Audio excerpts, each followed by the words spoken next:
À l'ère post-MeToo, le consentement est au cœur du débat public et des questions pénales. Mais ce débat est-il nouveau? Pas vraiment. Il a plus de 8 siècles.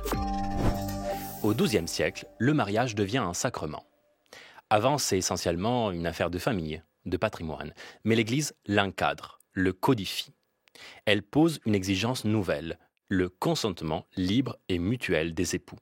C'est un moine juriste, Gratien, qui l'écrit noir sur blanc à Bologne vers 1140. C'est le consentement qui fait le mariage, dans son Decretum, le décret, un texte monumental qui devient la base du droit canonique médiéval. C'est le oui qui compte, ou plutôt les deux oui. Pas la cérémonie, pas même l'acte sexuel, non concubitus sed consensus. Ce n'est pas l'union charnelle, mais le consentement qui fonde le mariage. Ainsi tranche l'Église. Et sans consentement, un mariage arrangé peut être refusé, voire annulé. C'est une révolution juridique. Le oui de la femme compte autant que celui de l'homme. Et un couple qui se dit oui est marié, même sans prêtre, sans témoin, même dans un jardin ou dans une chambre à coucher. Mais à 1215, le Concile de Latran IV vient encadrer ce principe. Désormais, il faudra l'annonce publique, les témoins pour entendre les oui, un prêtre, fini ou presque les mariages clandestins.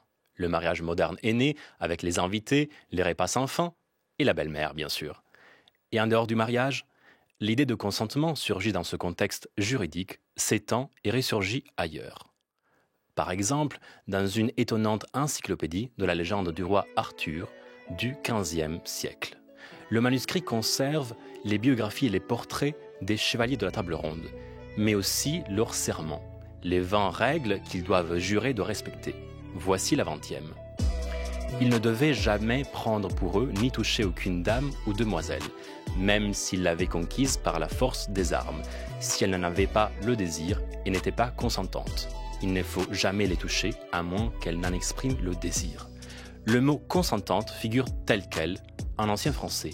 C'est étonnamment moderne. Ce texte médiéval est l'ancêtre de nos débats actuels sur le consentement sexuel. Bien sûr, les chevaliers de la table ronde incarnent un idéal, pas la réalité.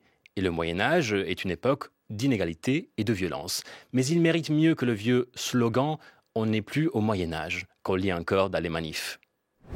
Car le consentement a été inscrit dans les textes juridiques 8 siècles avant qu'il ne le soit dans le code civil.